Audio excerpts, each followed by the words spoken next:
Welcome to Media Watch. James Creedon is with us with the ins and outs as they're happening on the internet. We're starting with James' unconfirmed reports that Israel was behind a strike on an Iranian military base. Now, the words Israel and Iran in one sentence usually add up to a whole host of arguments. Absolutely, and a lot of disagreement. But essentially, there was a strike or an explosion in any case, at an Iranian base near Tehran on Saturday. At least 17 deaths, including a top scientist, pioneer in Iranian missile development by the name of Hassam Moghadam. And we have pictures, I think, of that funeral which took place in the last 24 hours. Western intelligence sources apparently have told Time magazine's correspondent in Jerusalem that Mossad, that's the Israeli Secret Service, was indeed behind that operation. Now, apparently, the Time magazine correspondent is also saying that yesterday's Sunday papers in Israel were full of the coy implication, as he put it, that their own government was behind Saturday's massive blast. So there was a lot of innuendo and implication, but he says that he has spoken to a Western intelligence source who confirms these rumours. Now, elsewhere, if we have a look at the Israeli press, this is a website called Depka File, and it specialises in sort of, what would you say, an intelligence information. And they have sources who refute those claims that the Iranian base blasts were caused by the CIA or Mossad. So clearly it hasn't been confirmed, but there are some sources saying that it was Mossad, most notably to Time magazine. So a lot of speculation as to what happened in Iran on Saturday.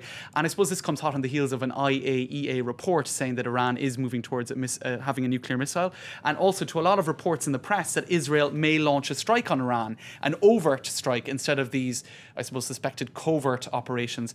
This was in the Daily Mail just last Thursday, and sources told the Daily Mail that sources at the top of the British government think Israel will attempt a strike against nuclear sites in Iran sooner rather than later, and perhaps as early as Christmas or the New Year. So that is the speculation out there, and from sources that are, I suppose you could say, very credible. So I said I'd show you this headline as well, Mark. I think when you're seeing headlines like this in the mainstream press, it's pretty, that the news is a little bit dramatic. Where's this from? This is from the Huffington Post, respected American news website. A journalist by the name of Rory Fitzgerald is saying Euro collapse plus Iran strike equals Armageddon. Now, he's being a little bit tongue-in-cheek, but he's saying that news, I suppose what you could say was almost seen as impossible up to 2 years ago, such as a collapse of the Eurozone. That is no longer the case. And nowadays, it seems that almost every day the unthinkable not only becomes thinkable, but it actually happens. He says that if these two events were to coincide, a sort of economic collapse in Europe, well, at least of the Eurozone, plus a strike on Iran by Israel, God knows what the consequences would be. He says they would be utterly incalculable. So pretty doomsday stuff there from the Huffington Post. Yes, indeed. Okay, should we move on to this piece about the New York Times talking about the highly secretive innovations at Google's top secret lab? Well, Google X, which is kind of very enigmatically named. Dr. X. Right.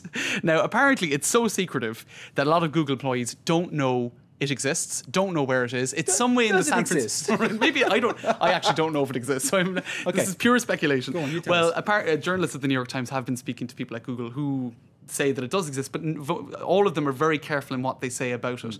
Now, it's essentially their laboratory of dreams. They have a list of some 100 shoot for the stars ideas, as the New York Times describes it. Even one MIT professor says they're pretty far out in front right now. The idea is not just to think up applications for phones or smartphones or whatever, it's to really think big. For example, this, I don't know if it's worth doing, but dinner plates that can identify the food you're eating and post the information to social networks.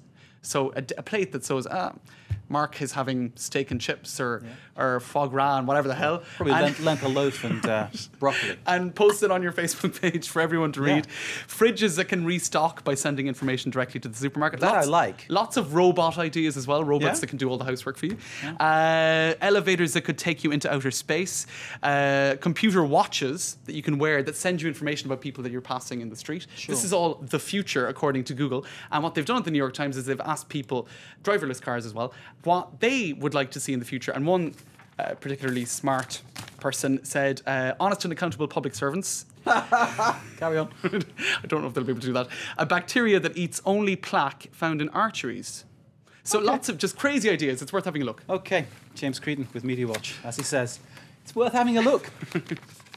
Stay with us, more to come here live from Paris on France 24.